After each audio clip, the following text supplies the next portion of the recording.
Maayong adlaw kaninyong tanan nga nagpaminaw karon ning tulumanon kini nga akong suliran. Ilabi na kaninyo Dr. ni Obra ug Attorney Eileen Bathan. Ingon man sa mga artista nga maghatag og kinabuhi nining akong suwat suliran. Ako si Fred, 60 anyos, taga Banawa, Cebu City. Punto medikal kining akong suliran. Kabahin kini sa akong diabetes nga wahin na kay na akong nahibawan. Aron inyong hisabtan, ingon ini ang mga panghitabo. Bay, siyo ha gud mo ngapi. O bay, duka kaayo gud. Oh, hinuon sad. Ako kay magduka man ko kung mangapi ko. Na, maura ginay makapasigas ako mga mata bay. O nga digi ko pwede nga mulabay ang adlaw nga wa makapangapi. Nangapi na sa ka? Oh, naman. Giduka ka? Kawa man. Gusto lang gid ko nga mangapi. Ay, palabi ba yun eh. Dako na ba kang edad ba yun? Tamais pa yun ng kaping imong giinom. Pila ka tuig naman ko ini, pero okay naman lagi ko. Oh, sige, sige. Basta kay gisultihan di ka, ha?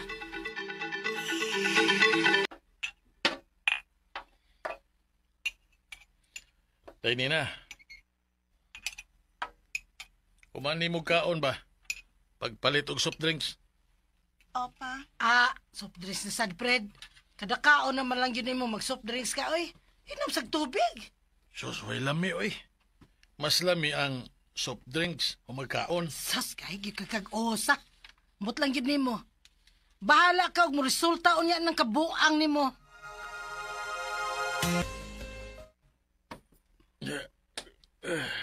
Dong, asa naman sad ka? Mangihi na sa kulay. Kapuya sig bangon, oy. Kanihara mo ka sige bangon-bangon kay sige pangihi. Okay na ka? Okay na ko. Oy. Ano ba? Ragmanggod ka? Nalipong ko. Ayan sa man, magpa-check up taog ma. Ayaw na. Okay na ko. Dong. Atong hiyunan, nakabantay na gid ko nga na ay kalainan sa akong kaugalingon. Kay daghan akong mga kanang dili kasagaran nga gipamati. Pero wa gyud ko magpa-check up kay mahadlo ko sa resulta. Nga basin og naanak ko'y sakit. Ug unya, Pa, nagubay na ba nga tong Kate? mao ba? Sige lang. Ako lang niya to trabahoon kung wa ko duty. Sige pa.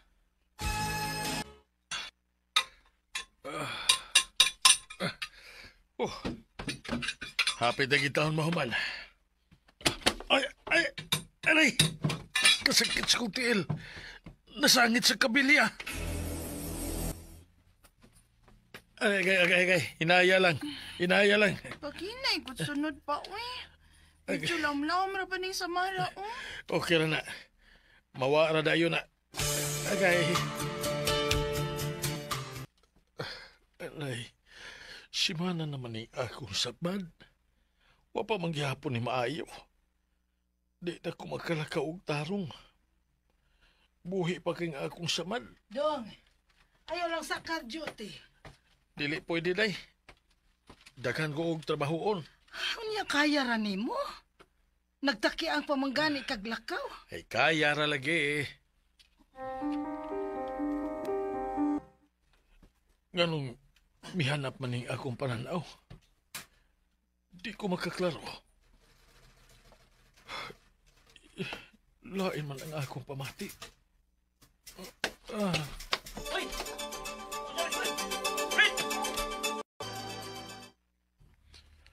Unsa man ing nahitabo na ako, Dok? Taas ka og blood sugar. Unsa? Type 2 diabetes ng imong kondisyon, sir. Mo'y hinungdan nga ang imong samad, dugay ng maayo. Ang imong mata, mohanap na. Unsa may angay na akong buhaton, Dok? Kinahanglan na gid kang mutake og mga tambal. Og magpa-regular check-up. Undangan na sad ng pagsigi nimo og soft drink, sir. Og bisag unsa nga high sa sugar. Likay hisab ng baboy. Kay kung magdinahi gyud kasi mong posible yung mabut ka. Unsa?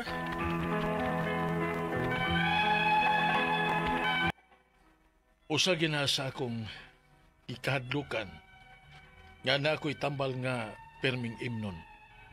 Mao kung lain-lain paagi nga maayo ko nga di kinahanglan nga moinom og tambal kana mo'y tumano nako. Ang ako mga pangutana mao kining mosunod. Unang pangutana. Type 2 diabetes na ang ako diha pa mahibaw-i.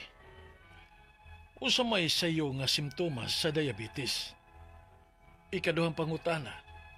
Tinuod ba nga ang diabetes pwede mahimong hinungdan nga maputlan ko og tiil kung mo complicate na ang akong samad?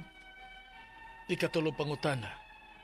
Unsang klasiha sa mga pagkaon o mainom ang angay na akong likayan para dili na musaka ang akong sugar? Ikaupat og katapusan. Kung maubos na ang akong sugar level o mubalik na sa normal, kinahanglan pa ba na ako nga padayunon ang pag-inom sa tambal? Ingon man, ang akong pag-diet? Palihog, tabangi og tambagi ko. Kini ang akong suliran, Fred. Mayong adlaw mga suking tigpaminaw din sa atong programa, kini ang akong suliran. Once again, anin na sa bako, si Dr. Rene Obra makiguban kaninyo karong adlaw. Ako mutambag sa inyong mga medical problems, kay medical doctor man ako. Mga psychological, emotional, behavioral nga mga concerns, kay usa man ako ka psychiatrist o mga drug-related nga mga problema, kay usa man ako ka drug addiction especially. Klase-klaseng pamaagi sa pagpadala sa mga sulat-suliran rin kanamo. Pwede kami padala sa mong email, suliran_612@yahoo.com or sa atong Facebook account, kini ang akong suliran official writers page o diriba sa mong buhatan sa 3rd floor UCR Martinez Building, Osmeña Boulevard ning Dakbayan sa Sugbo. Inyong mga legal nga mga problema naa sa ato ni Elaine Bathan andam og tagana nga mo tubag sa inyong mga pangutana. Ang atong makutlo nga pagtulunan karong adlaw, according to Father Aloy, be positive for light shines brightest when the world feels heavy. There is always a light at the end of the tunnel. No, di may tanan gyud yung mga kuan lang gyud kanang problema na magpuy mga adlaw nga medyo makaginhawa tag haruhay less ang atong mga stress, no? So ang atong magtatampo karong adlaw si Fred, 60 years old, taga Banawa ning Dakbayan sa Sugbo. Musta na mga taga Dakbayan sa Sugbo, no? Binanga kong mga kauban di sa Vicente Soto Memorial Medical Center, no? May permigin sila maminaw diya, no? Atong mga nurses diya, mga uban, mga retired na, ang uban, mga naapa sa serbisyo. Si Ma'am Joy Alo, si Jesusit Colina, Malu Bakalan, Lulu Nietes, o si Rob Villasiran. Isi mistro to mga taga Maasin City, no? Naami siya kong listahan bago magugo sakay dito Ocean Jet. Lamat kayo Samuel Dizon Pero, no? Pag alalay ni mo na ako, nakasakay gyud ko sa Ocean Jet, no? Og diresim nga istroto kuan ni Nestor Dizon Obra, no? Parinti tigal ni si Samuel og si Nestor, no? Ato ni Brian Uwano, diya sa Maasin City, no? Entrada ning middle name na Attorney Brian. Ako pa niyang parinti, no? Relative, no? Si Nicholas Pero diya sa Bilibol, Maasin City. Og kining bago lang na kung na kasugat diya sa Lawaan. Mayong pagpaminaw diya ni Sir Ernie Baraga. Yung mga members pamilya, si Celine, Arnel, Nien, Erlien, Christian, Denver, o si Princess Erlin. Si Mistro sa mga taga Lipata, Milganilla, Cebu, Gingging sa Libot, Rosales, Ulan-Ulan, Maricar Makapas, Chauhang, and then Nisa Munsur, ug mga taga Sangat, no? Sangat San Fernando, Eric ug si Lorna Mandugas, ug mga Alcosiba family dia sa Lantawan, mga Dilapinya family dia sa Green Hills, mayong pagpaminaw. So going back to our sender, si Fred, punto medikal ang problema ni Fred, sumasa nabati na ito gina sa drama. Unang pangutana ni Fred, type 2 diabetes na ang ako, diha pa nahibaw-an unsa may sayo nga sintomas sa diabetes. Actually kining diabetes tulo na ka types, na type 1, type 2 and type gestational diabetes. Kining type 1 usually inborn ni siya, no? Ang atong pancreas dili gud mo produce og insulin. Ang kwan ani, ang tambal ani si insulin injection. Ang type 2 is the kind of diabetes wherein ang insulin dili fully utilized. So magpabilin ang glucose or blood sugar sa dugo mo nang taas og dugo, kinahanglan na pog metformin or unsa may mga hinungdan, no, or may mga bagong mga simptomas ani mo. Siyempre dali ka kapuyon, mag weight loss ka, mo blurred mong vision, nya na kay typical nga baho sa imong ginanawa, murag acetone breath, no. Ang uban na ni ay abdominal discomfort like nausea and vomiting. Murabag mga babae dali kayo magka-develop og vaginal yeast infection. Remember fruity breath, ha? Nya ingon nga kung bugoy-bugoy sa amigo gina dali ra man ang diabetes diagnose na kunsa man mangihi kuno ka labi na sa mga lalaki, ha. Dali kuno dugo kuno ulmigas ang imong ihi kay na maligi sugar, no? So mao na ang akong kaistorya, type 2 diabetes meaning Fred, ang imong insulin dili fully utilized. Ako nang ginaingon, ang kining insulin giproduce sa atong pancreas, naa siya insulin pero dili fully utilized for some reasons, mo na nga taas ang imong level sa glucose or sa sugar sa imong dugo. Ikaduhang pangutana, tinuod ba nga ang diabetes pwede mahimong hinungdan nga maputlan ko og tiil kung mo complicate na ang akong samad? Yes, usa sa mga timailhan sa taas kag blood sugar is that kung masamad gani ka, bisag gamay lang nga samad, dugay gina maayo. Dugay maayo. Kay dili kay mo effect ang imong antibiotic or whatever antiseptic nga solusyon nga gibutang diha, ug kung pananglitan og magangrene, usan is mga hinungdan ngano ang orthopedic surgeon mo recommend nga i-amputate na lang, putlo na lang ang imong tudlo ba or whatever asa nga part sa imong extremities para nga dili magka-gangrene ug dili ka mo-develop og septicemia, meaning infection sa dugo nga mag-circular sa imong lawas. So akong tubag diha sa ikaduhan mong pangutana, pwede ka maputlan og tiil kung dili ni matambalan dayon ang imong diabetes nga concern. Sunod nga pangutana, unsang klasiha sa pagkaon ug mga inom ang angay na kong likayan para dili mo saka ang akong sugar? Siyempre, mga mo-avoid kag mga tamis nga mga pagkaon, low carbohydrate diet ka, no? Uban gani mo, ang uban dili na mo kaon og white rice kanang brown rice, brown rice ang ilang kanon. Onya, may exercise kapag ka mainom kag daghang tubig, no?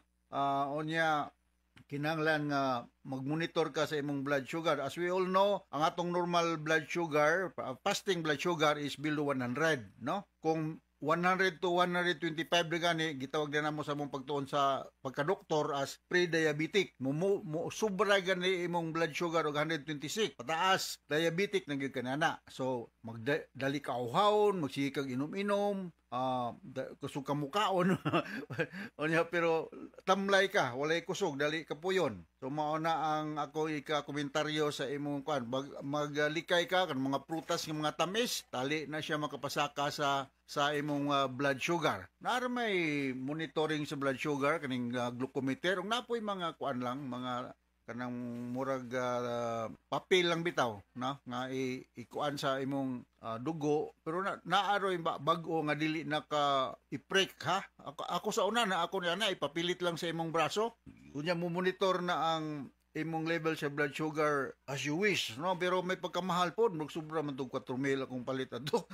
Unya duhara ka semana ang iyang duration nga mo function, medyo expensive po, no. So kana na lang ordinary nga glucometer na amantaan na baligya, no. Sunod nga pangutana, ikaupat, kung muubos na ang akong blood sugar o mubalik na sa normal, kinahanglan pa ba na akong padayunon ang inom og tambal ingon man ang akong pag-diet? Yes, kay kun mo normal na imong blood sugar nyo, balik na sa kagkaon og mga pagkaon nga tamis, taas og glucose, laas og carbohydrate, posible nga mo og balik ang imong blood sugar, no? So kinahanglan careful ka sa imong diet, wa mo kumingon nga ayo na lang pagkaon, pero careful ka nga kanang dili mga tamis kay maom nay kuan no. So type 2 diabetes na ani mga tambal og na available ni sa atong mga butika no. So mo-avoid lang ka ng mga mangga, pineapple, watermelon. Mo-avoid ka na.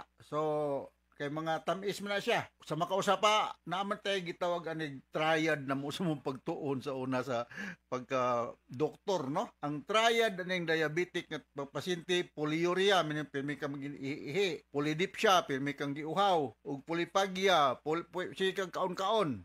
So, mauna ang mga, kuanon, bantayanan, no? Kanya, how to prevent, siyempre mag-medication ka, regular check-up, o niya, diet restriction. Alright, hinot nakasabot ka sa kung gi-speaker ni